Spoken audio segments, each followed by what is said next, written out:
Founders Floor, a co-working accelerator for startups. So K9 is a pre-seed stage firm. It used to be a seed stage firm, but then when seed became a much bigger round, I changed the name to being a pre-seed stage firm. And we focus on companies that are building some kind of core new technology, so like hard technology companies, or companies that are creating new markets. Typically, the investment size is generally 400 to 600K is the initial range. 2 people and an idea with a prototype is kind of the stage at which I engage. Very few investments in a year, so typically no more than 2 to 4 investments in a year. And that's just a function of bandwidth and time, that once I invest in a company, I'm spending a lot of time with those companies. And so 2 to 4 a year is the number of investments that I'll typically look at. So I can give, just to give examples of what I mean by like technology and new market stuff. So as Matt mentioned, Lyft is one of my portfolio companies. So I consider Lyft to be a new market company, right? So that's a company that is effectively creating a market where previously money wasn't changing hands at scale. And with Lyft, now money's changing hands at scale with carpooling. So that's a new market type company. Carta is also a new market company. And then if you look at Twilio, that's a new technology platform company. So it's either new technologies or new markets. That's kind of how I break things up. So. You were talking about the different stages that you invest in, and it's the past 5 years or more, it's changed because what is seed now is really Series A or vice versa, and it's kind of getting weird. I think you were one of the first to really talk about pre-seed as what you really focus on. At the end of the day, it's almost as if we just need to forget about these acronyms and just say we invest in this range. Exactly. I mean, right. The easiest way to understand. Yeah. So what I'm going to do is I'm going to go and introduce the next question, and the person who ask the question can stand up if they'd like and ask the question themselves. And if they would like, they have a startup, they can go ahead and actually maybe just do a quick elevator pitch so we can kind of get a synopsis of what your company does. The first one is Sam. I don't know if Sam is here. So I'm Sam. I think this is my 3rd event here. For this startup, I just completed the MVP. I'm the founder. I have 2 developers who's working with me. But do you think it's too early to start talking to investors at this stage and get early feedback? I'm pretty sure that many of them are working on similar ideas and they have completed just the MVP. So do you think it's too early to ask investors for early feedback? So I'd say if you're, you told me in advance earlier that you're an engineer by background, so I'm going to use that information as well. If you have a technical background, the first question you're going to get is, well, what have you built so far? Right. So yes, you should actually go build something first, and prove that yes, you can actually build it, and that you can actually get people to use it. So there's if you think about consumer investing and your second idea, which is in the group purchasing space, that would fall into that category in the e-commerce and consumer side. Most investors over there will essentially be looking for traction. That's the number one thing that they're going to look for. And so it'll actually be very difficult to get investors to say, yes, I want to invest like on the idea, because they'll say, oh, wait, like go build something, show us the traction, and then we'll actually consider it, right? And that's different for like different types of ideas, right? So depending on what market you're going into, the investors will have a different reaction. Like I have some companies that essentially have to do about 3 to 4 years of R&D before they will actually even get to a product, right? But there, it's a case of where there's a very clear market need. So there's no concern that this market doesn't exist. There's no concern that people won't buy this. The concern is more around, can we build it, right? And so that's a straight up technology risk that the investors are taking, that, okay, can you build this? But in the case of something that you described, both the ideas that you described for health records and for the group shopping, there's very little concern that it can be built. There's no technical limitation that's preventing you from building that. It's more about, can you stand out from the crowd and get traction? So. I think what I'll also add is the fact that many times you need to be able to kind of just show that you can execute on this. And so sometimes, you need to be able to, even though it's still early, to be able to show that, give us kind of updates every once in a while. It doesn't mean we're actually going to reply to every email by any means, but most of the time we kind of take a peek at each of the emails. And it kind of helps us at least be able to gauge over time, I saw you at this event, or I saw the last email, and you're doing this, and then the next time I see you, you completed that. And it's called connecting the dots, over time. And that just helps us, because at the end of the day, we're investing really in people and that founding team, and we just need to have confidence that they can do this, And so that's what I'll add. Next is Adam. Adam, are you here? I'm Adam Smithline. I have a company called Ways In. Basically, I guess my question is, since you tend to invest in companies very early, is there some method that you use to value them typically? Or how do you go about that? Or do you, you gave a range of investment size, so that suggests maybe you already have kind of a target range in mind for what the valuation of these companies would be that meet your interest at this stage. So I'll start by saying that there is no such thing as a formulaic value of a company. Right? The value of a company is whatever somebody is actually willing to pay for it, right? In the early stages of investing, it's the value of the company, like when you think about valuation of the company, it's typically a function of how much capital is the company looking to raise, and how much ownership does the investor typically look for, right? So in most cases, and I'm simplifying a lot here, but essentially most investors, like most professional investors where they're running a fund, are going to look for somewhere between 15 to 25 points of ownership for if they're leading an investment, right? So that's kind of the range. And so somewhere within that range is where I would expect most investors will look for.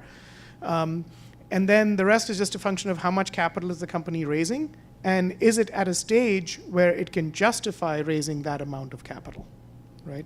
So if you're, you might, I'm saying that because I don't want your takeaway to be that, if I want my valuation to be higher, I should raise more money. That would not work, right? That would not work, because if you try to go out and raise more money and you're not at a stage where you're ready to show that yes, you're capable of raising that much money, then the simple answer you'll get is no. Right? So that just won't convert. So you have to raise the right amount of capital for the stage of the company, and then you match that up with what is the investor's expectation in terms of ownership in the company. So in a lot of cases, you'll find, like, if you're talking about pre-seed stage investments, they may end up, like, somebody's raising $500,000, and it may end up being between a 3 to 5 post, right? If you're talking about a seed stage today, which is generally like $2 to $3 million, that might be anywhere from 6 to 10 post, right? And then beyond that, things just get crazy depending on how competitive the market is. So, do you always do a priced round? Yes, so I only do priced rounds. I do not do convertible notes. I do not do safes. I do not do convertible anything. I have a nice 4-page long blog post that kind of talks about why I do that. That post is somewhat dated at this point, but I don't think my views have changed any on it. The fundamental reason why I only do priced rounds is because I want my interests to be perfectly aligned with the founder's interests. And in the case of a note or a safe, that is not always the case. And there are lots of edge cases that need to be accounted for in those situations. I'll give just one example, because this is an actual real-life example of a company that was coming and pitching me. They had already raised money on a convertible note at a $8 million cap. And I'm talking to this team, and I'm like, look, I like what you guys are doing, but the price at which I would consider investing in the company is going to be way lower than the price that you've raised your convertible note at. And their response was, well, we want to make sure that our investors are okay, right? I'm like, no, you don't understand. Like, if I invest in the company at a price lower than the cap in the note, your investors will be totally fine because they will actually end up owning more of your company. You're the ones who are actually going to take on more dilution, right? And that's something that a lot of founders don't understand about how a note structure typically works. That's just one example where the alignment of interest is kind of broken, where for the investors who had come in on a note, if the company raises at a lower price, that's actually better for them in terms of their ownership in the company. Okay. The other reasons are just I invest in very few companies. I take a board seat in almost every single company that I invest in.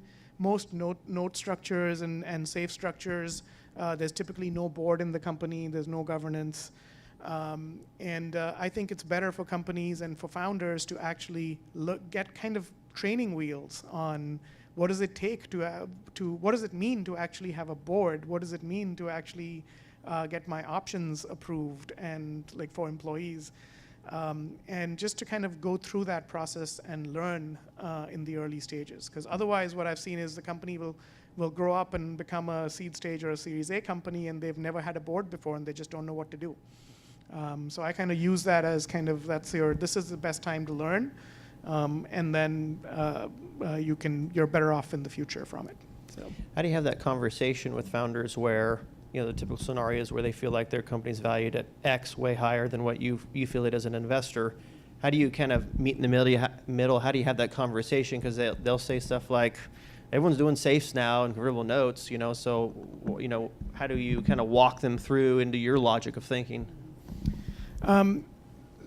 So it's almost, I treat that as a filter, Okay. right? It's almost a test for the founders that, like, if they decide, hey, everybody's doing safes, I just want to do a safe, like, that's great, because if you want to think like everybody, that's okay, then you're not the right founder for me to be working with, and that's totally okay. So I will happily walk away in those situations. Yeah. I think it's more of a case of like kind of, I'm happy to explain to the founder why I think a certain way, and then I actually want to see what their reaction is and do they understand what the logic is. And if they can give me a good argument back, I'm totally open to listening to it, right? So I don't want to be rigid in my views. I want to, I'm constantly absorbing what's happening in the market and learning from that as well. But at the same time, I want it to be a logical discussion as opposed to like, oh, every company coming out of XYZ accelerator is raising at this price, so therefore we should also be raising at this price. And I'm like, that's not the way. Yeah. That's not the way I work, at least. So. Yep. Next question is from Vin. Vin, you here? Hi, my name is Ving Wing, and we are making all-electric flying car. My question is, what are the key factors you look for in a startup, like team, traction, market size, etc.? Thank you. So my approach to investing relies on, I look for 5 criteria when I'm kind of evaluating a startup, right? So the 5 things that I'm looking for, and these are all listed on my website. So if you just go to k9ventures.com, you will see all of them listed directly over there. The first thing I look for is technical teams, meaning I want a team that is capable of building its own product, right? And when I say that, the quip that I use is that typically I want people who are walking out of computer science and EE, and if it's people who are working out of a business school but don't have a technical background and they're like, oh, we're going to hire a team to build a product, I'm not taking that meeting, okay? And I also want that somebody on that team to actually have both the ability and the desire to be the CEO, right? So that's criteria number 1. Criteria number 2 is I'm looking for the company to be doing something novel. Novelty comes in a couple of different forms. The first form of novelty and the most common form of novelty is new technology, right? That we have new science, new technology. That's what gives us our competitive advantage, right? So that's the first type of thing I'll look for. The second type of thing I'll look for is new market. And so I gave the example of Lyft and Carta. So Carta is a company that I actually co-founded in 2012. I co-founded this company because like the first investment I made in 2009, I ended up holding a paper stock certificate. And I'm like, what do I do with this? And every other investor I would talk to, they would tell me that, we give it to our CFO, and our CFO goes and puts it in a safe deposit box in a bank. Okay. I'm like, first, I don't have a CFO. Two, I don't have a safe deposit box. What do I do with my stock certificate? So that was like what got me thinking about like, this is a white space problem that nobody is solving this problem, and that's kind of what got me to co-found Carta. Carta today is over 450 people and growing like crazy. But that's a new market company, right? So that was a market that nobody was solving the problem in that market. We identified that market, and we built a company in that market, right? The third form of novelty in a company is a new business model. That is something that happens so infrequently that I don't even look for those anymore, okay? But I can give you some examples. So if you look at Priceline, if you remember Priceline from back in the day, that was a new business model, right? A lot of the solar companies like Solar City and Sunrun, they're less about solar and more about finance. They essentially will come in and install solar panels on your roof, and then it's a payment plan structure. So their business model was really more of a financing model as opposed to a solar model. So those are the companies I would put into the category of like new business model, but those are far and few. So just to recap, so the two things I look for: new technology, new market. Okay. Third criteria for me is I want companies that are generating direct revenue. So direct revenue means you deliver value to me, I pay you. Okay. No three-way business model. So a three-way business model is Google, Facebook, Twitter. All of those are three-way business models, right? So in the case of Google, all of us use Google for free. Some third party is paying Google hundreds of billions of dollars in order to get access to our attention. Okay, that's not a business model that I want, right? I want a direct revenue business model. And my reason for this is that at the stage at which I'm investing in two people, I have no idea that they're going to become the next Google or the next Facebook type of a company. Okay. Fourth thing that I look for is I want to be first money in. So literally, like if there's nobody else is invested in the company, that's great. If it's only the founders themselves or friends and family, that's okay.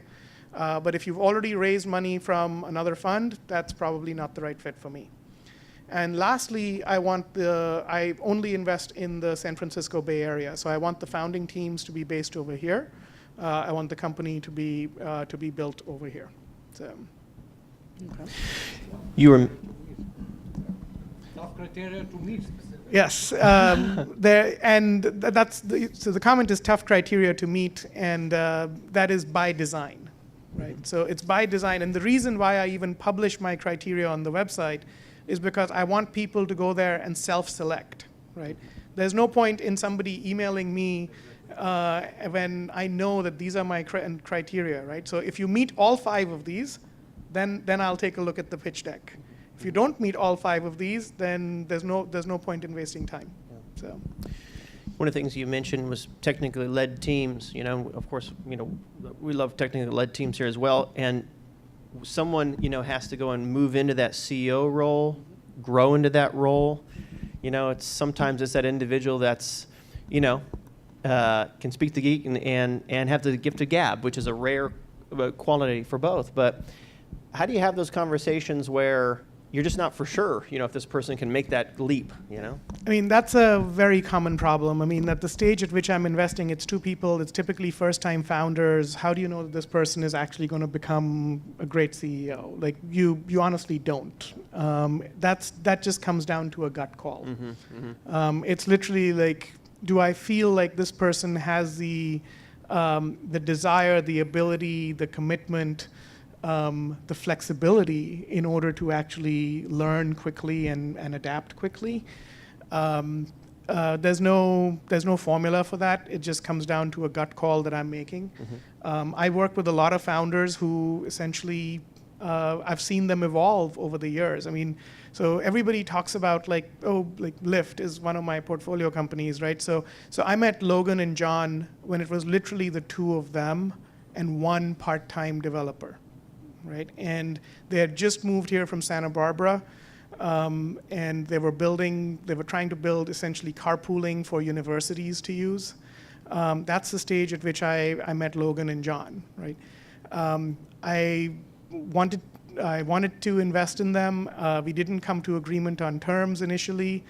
And I just told them, look, like, I like you guys, just stay in touch. Like, if there's anything I can help with, let me know. And they took me up on it. Like, every once in a while I'd hear from them with some particular problem they were facing, and I would help them with it.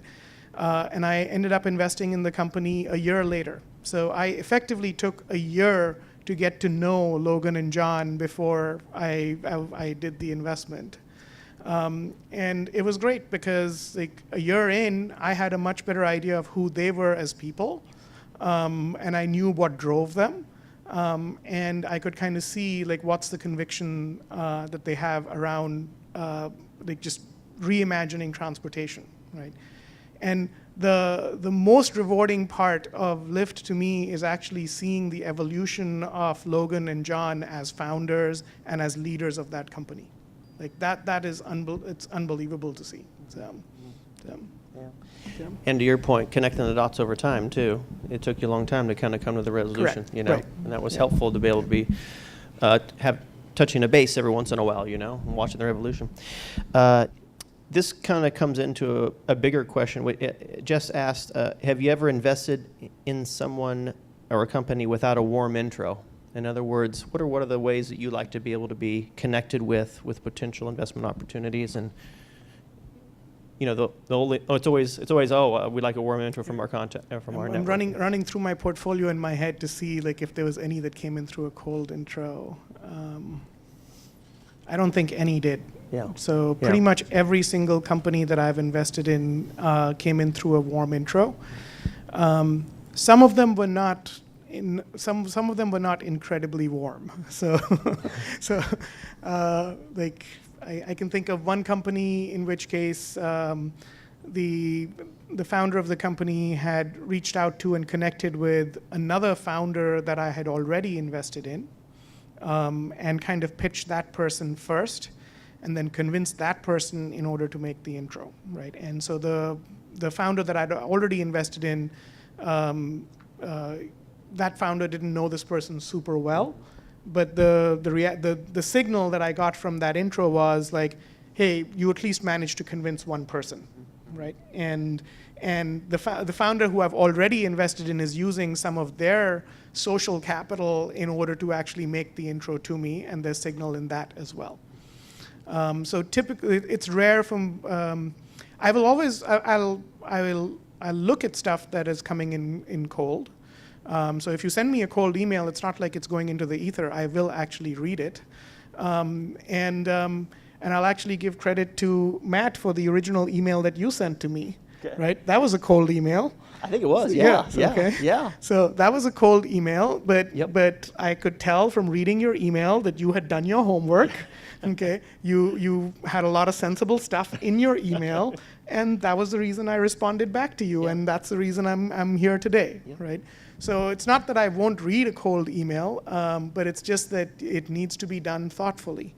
And actually, Hunter Walk at Homebrew just published a blog post kind of talking specifically about how to do good cold emails. So I highly recommend looking at that. And talking about cold emails, like I was talking with some of my portfolio companies today that very often the founders, and in fact even me as a founder of another company that I've started, I am sending out cold emails to people that I want to hire, right?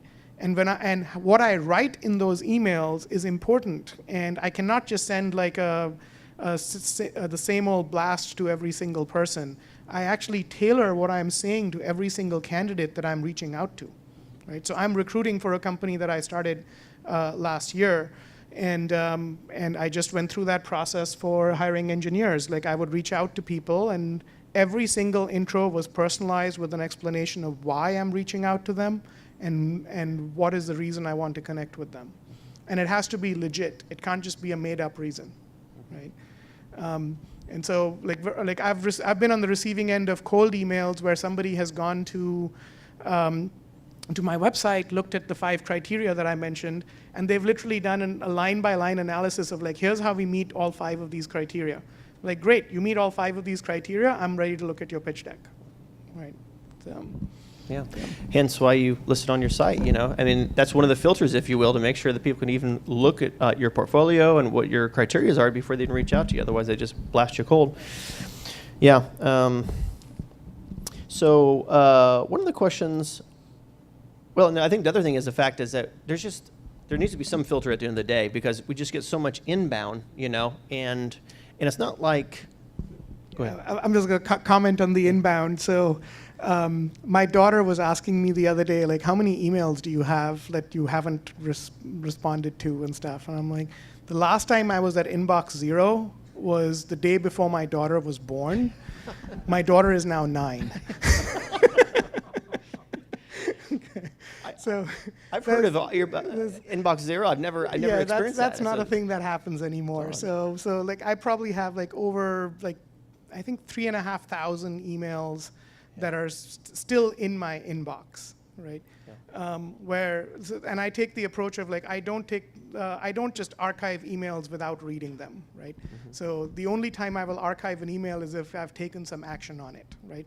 Either I've made a conscious decision that this one does not warrant a response, or I've actually responded to the email. But there are 3,500 emails sitting in my inbox that I don't think I will ever get to. Yeah. Yep. So, you know, portfolio companies and the founders within your portfolio companies, being able to go and get introduced through them is one way, like you mentioned. Mm-hmm. Maybe events like this, being able to just have a conversation at the event, potentially follow up afterwards. You know, that's kind of starts to get to be a warm email intro at that point. Okay. Next question I had was regarding the fundraising process. So, how many, from the start to finish, you know, from the time that you actually, you know, start pitching all the way till money is wired, what can these founders expect to have in regards to time frame for that? What do they need to budget for that in regards to time? So what I tell my portfolio companies when they're going out to raise is plan on at least 3 months. Give yourself closer to 6 months. And that's kind of the typical range, 3 to 6 months. The typical process will be, and so I'm answering this question more from I invested the pre-seed stage. Those companies need to go out and raise seed rounds. So typically in that situation, we will first spend at least like a week or 2 working on the deck. Once we have the deck, and at the same time we'll be doing the target list of who are the people we want to reach out to. Then I will actually send out the intro emails to the investors, wait for them to confirm that yes, they're open to the intro, then introduce the founders. It's always a double opt-in. So when I'm doing an intro, I'm never sending out an intro right away. I first will go ask the person, is it okay for me to make this introduction, right? And that's just part of the etiquette. Like that's how every intro should operate. And so I will do the initial intros, wait for the responses to come back positively, then introduce the founders, and the founders will schedule the first meeting. That might be 1 or 2 weeks out. If they get past the first meeting, get to a second meeting, that'll be at least another week out. The second meeting might involve more than one partner at the firm. Then they'll get to a third meeting, and the fourth meeting, they will potentially get to a partner meeting where they actually come in and present to the whole partnership. Then you'll get to potentially a term sheet, hopefully at that stage. Then you're negotiating the term sheet. After you're done negotiating the term sheet, you sign the term sheet, then you get into diligence. Diligence may take another 2 to 3 weeks.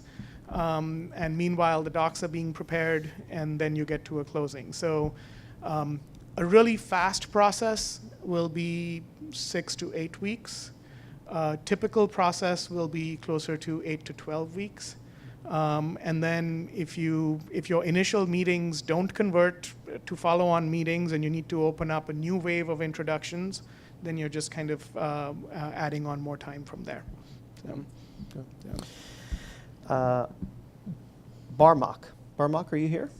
All right, I have your question right here. If you'd like to go and say something about your company, you sure can as well. Great, thank you so much. So we are basically reimagining displays, and we are revolutionizing screens and making a business out of the experience you get from the display. So one of the questions I had is that when you're in the stealth mode, how do you pitch effectively? And do you have to sign an NDA? And what is the process? That's kind of the questions. But a little bit about ourselves. I'm actually, I was a research scientist at MIT for 4 years, working with Ramesh. And I was head of optics at Meta Augmented Reality, took a lot of prototypes from concepts all the way to production.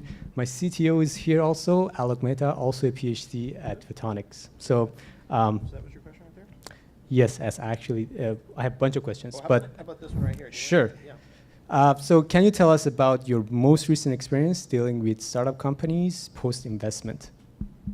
Post-investment. So, investors, there's money, Sure. but then there's something of value you guys can definitely create afterwards too.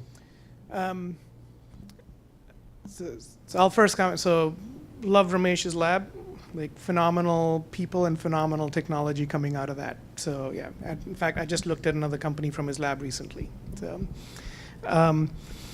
So post-investment, what happens? So at the stage at which I'm investing in a company, it's typically 2 people and an idea at that stage. So post-investment, we kind of go through what I kind of describe as an onboarding process, right? And there's just a lot of stuff, right? Like before the investment happens, the founders are in sell mode, right? They want to make it look like they've got everything figured out, they know what they're doing. Post-investment is when it's like, okay, now tell me the real deal. Like what do I really need to teach you, right? And what stuff don't you know? And let's go figure that out because, hey, my money's already in. So now the only choice is to go figure it out, right? So we're all on the same side of the table post-investment. We're not talking about lying. We're talking about the gray area right here. Yes. Is what we're talking about. And so typically, the focus is on a few things. At the stage at which I'm investing, the number one focus is often recruiting to actually build the team. And finding recruiting in the Bay Area is not easy. It's incredibly difficult to find good people here and steal them away from Google and Facebook and PayPal and all the other big companies, right? All the big companies have made it very comfortable for people to stay there. And so it's a lot harder for startups to actually recruit people. So recruiting is a big focus. Figuring out what to build is a big focus, right? So I recently invested in a company where the bet that I made is these are 2 awesome people. I know they can build whatever they want to build. I want to work with them, and I know that the space that they're in is a space that I want to invest in, right? So they're doing hardcore computer vision stuff, and so I invested just on the basis of that. To date, this is literally the investment happened last month, so we're still figuring out what is the exact product going to be and what is the market going to be that we're going to be going after. Right, so kind of doing that market discovery, product discovery, figuring out is there a business to be built in this space. That's another thing that happens kind of post-investment for me. Right, a lot of the companies, like once I invest in the companies, a lot of them actually end up working out of my space. So I have a 5,000 square foot building in Palo Alto, and K9 is just me. Right? There's no other associates or no other partners or junior people in the firm. So I have a 5,000 square foot building, which is effectively I have one office, and the rest of the building is occupied by my portfolio companies. So a lot of the companies are actually in the space with me, and we end up talking quite frequently about whatever stuff they want to ask about. So the post-investment thing for me can range from product, technology, recruiting, follow-on financing, announcement, like how do you actually announce your fundraising round, your press and PR and launch stuff, business model, pricing. So those are all things that we end up discussing post-investment. So. Oh, actually, you asked one other question, was stealth mode. So I'll answer that question as well really quickly, which is, I think stealth mode is overrated, and that it's okay. Like, it's okay to not be standing down on the street and yelling about what you're working on, but it is extremely important to be going out and talking to qualified people and telling them what you are doing and getting feedback, right? And so when it comes to investors, for most investors, don't ever tell them you want them to do an NDA. That's a classic signal that, like if somebody tells me to do an NDA, I'm not taking the meeting, right? That's a simple answer over there. So with most investors, it is okay to go in and actually talk about what you are working on. And the reason for it is that investing is the long game, right? Like in order to be a good investor, your real currency is not the money that you're investing in the companies. Your real currency is your reputation, right? And if an investor develops a reputation that, oh, this company came and pitched, and that this investor sent that pitch deck to somebody else, like that's going to kill that investor's business right away. Okay, so the whole valley kind of operates on reputation and trust. And my advice to founders is also like you need to kind of build your filters to determine, like, do you trust this person and are you willing to talk to them? So. One of the things was you mentioned earlier in regards to how you take a board seat for every company you're invested in. Can you talk a little bit about why you do that and why, at what stage it's good for companies to start thinking about having board meetings and having persons such as investors on the board, and why?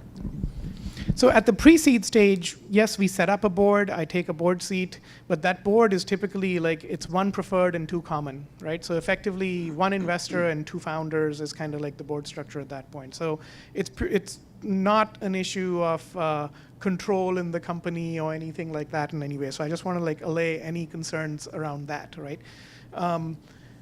Most professional investors, they're in the business of investing. If they wanted to actually go and run a company, they could go and run a company, right? They don't need to come in and run your company, right? So the board is typically set up just to have the governance structure in place. At the pre-seed stage, we don't even call our meetings board meetings, right? Because if you have an official board meeting, then you're required to keep meeting minutes, and you have to have a full record and all of that type of stuff. I meet with with the companies that I invested the pre-seed stage. I'm meeting them every week, right? So Wednesdays for me is fully blocked out. I do 10 45-minute back-to-back meetings with my portfolio companies. And so every single week I'm meeting with the portfolio company. If it's two founders in a company and me, we're effectively like the entire board is in the same room, but it's not a board meeting. Okay. The only time there's a board meeting is when there's a board action that needs to take place, which is things like approving the 409A, issuing options, approving a next financing round or something like that. And typically when the company raises a seed round or a Series A, then the board meetings start to kick in, where you have more than one investor in the company. And then typically the board meeting will be once every 2 months. That's kind of a typical schedule that I propose for my portfolio companies. Yeah. So, otherwise I had 3 board meetings today. Yeah, So, yeah. Literally right before the event. Yeah, one was a call that I was doing from here. So.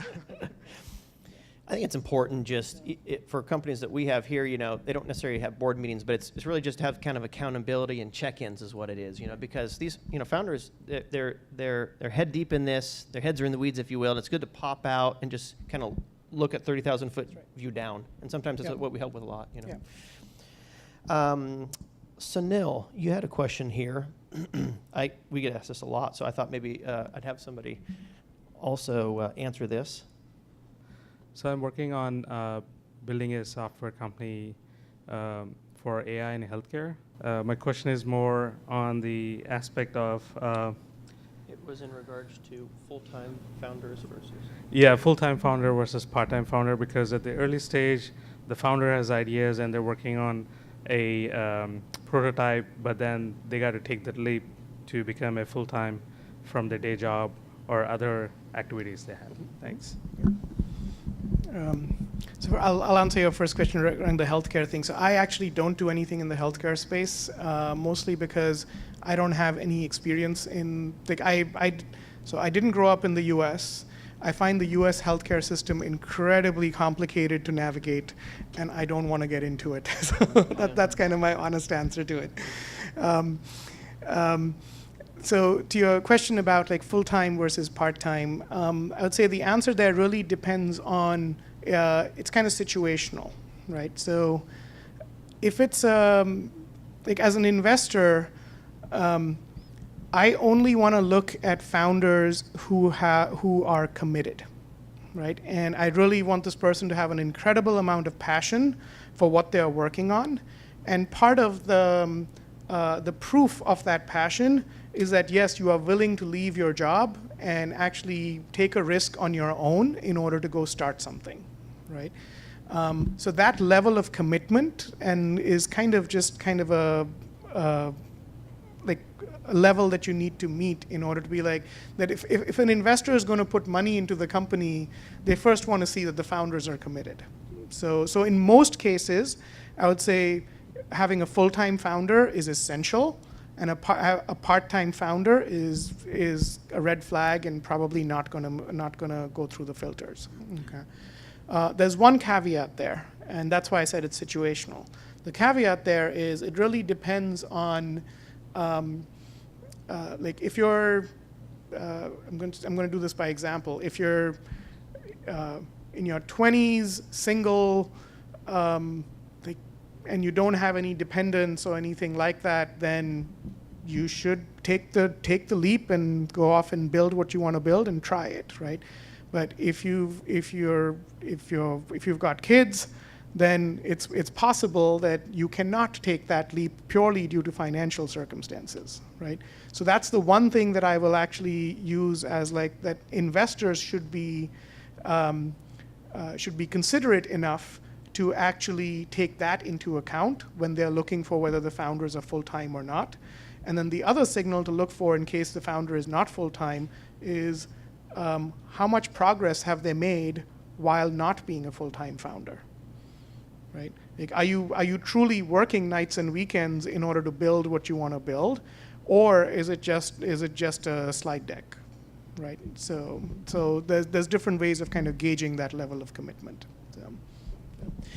We have time for just a couple more questions. Lewis, you had a question? If you're here, you can ask that. Yeah. Hi, Manu.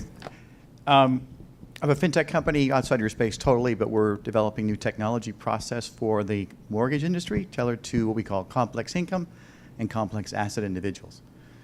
The question I have is, when you're reevaluating or evaluating pre-revenue startups, what are the benchmarks you look at that help you evaluate one over the other? I mean, you can look at LOIs, POCs that are signed. What are the benchmarks you look at that you value the most? Almost every company I've invested in is pre-revenue.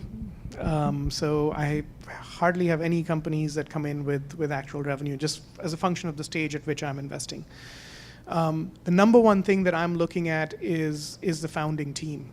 I'm looking at the founding team. Like, so the way I describe it is, the founders come in and present a vision of what they believe the future will be, right? And I have to make the call on, do I believe their vision, right? That's the first step. The second step is, do I believe that these are the founders to actually make it happen, right? So those are kind of the two qualifying things that I will look for in the founding team. And a lot of it really comes down to the founding team. And even the example that you gave of LOIs, right? LOI, just letter of intent for anybody who is that you're going out, and that is proof of, yes, this founder is actually going out and talking to customers in order to validate that there is a market there and that customers are willing to pay for this product, right? That to me is effectively, it's part of that second thing. Is this the team that can make it happen, right? So all the other points really come down to the belief in the founding team. and what steps they have taken to get there. So I'm not like I cannot give you a concrete number in terms of like, oh, if you have this much revenue or this many LOIs, then I would be interested, because like for me it really comes down to feeling it in my gut that yes, this is a team that I can believe in. That's at the pre-seed stage. When you move up to the seed stage, then things are a little bit different. And so I'll describe, so I actually have a blog post called Hope and Numbers, and I'll kind of summarize it here. So in the early stages of the company, you raise money on the basis of hope, right? You go in there and you pitch a story, and if the person believes your story, they're like, great, I hope that you will be able to do what you're saying you're going to do, and I will give you some money for it, okay? Once the company gets to a little bit later in its life cycle, you start moving on that line between hope and numbers, right? So a pre-seed is all hope, and sometimes it's like craziness, right? Seed, it's still hope. You're still hoping that yes, the product is actually what you say it is, and this will actually sell. Once you get to a Series A, it's a combination of hope and numbers. Once you get to a Series B, it's all about numbers, right? They don't need to believe your business. They don't need to, literally, they can just look at the metrics of your business and determine, is this growing the way that we want it to grow, and then do the investment on that basis, right? So along that continuum of hope and numbers, at the early stages, it's all hope. Later on, it's all numbers. Couple one-off questions here. Sure. In regards to follow-on funding, pro rata rights, sometimes investing can be, there's some sharp elbows, and when you were talking about numbers, as you start to be able to raise that Series A, the numbers are starting to go hockey stick-like, and then of course you've got others who are Series A type VC firms coming in and trying to get their percentages, in that next round. How do you handle that in a way? Have you gotten pushed out before? And maybe you can describe the dynamics of what happens sometimes with early stage investors in those scenarios. Sure. I mean, so typically what will happen in a company, like if the company is doing well, then some Series A stage firm is going to be interested will present a term sheet and will be interested in investing in the company. But as I said, most firms will have some kind of a target number in mind in terms of what they want their ownership to be.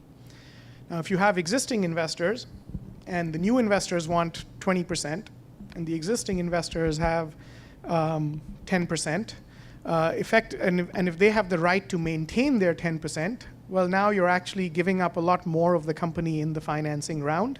And founders may not want to take that much dilution at that stage. So what the dynamics end up being is that the existing investors and the new investors have this effectively a negotiation around how much can the existing investors participate in follow-on rounds. Most professional investors will have pro rata rights, which means that they have a right to invest in the follow-on round of financing, right?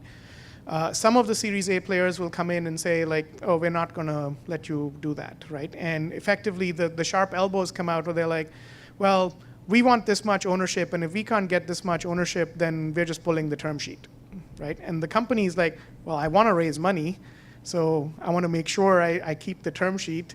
So the pressure then comes on the earlier investors that, hey, you need to scale back because the new investors want to get their ownership.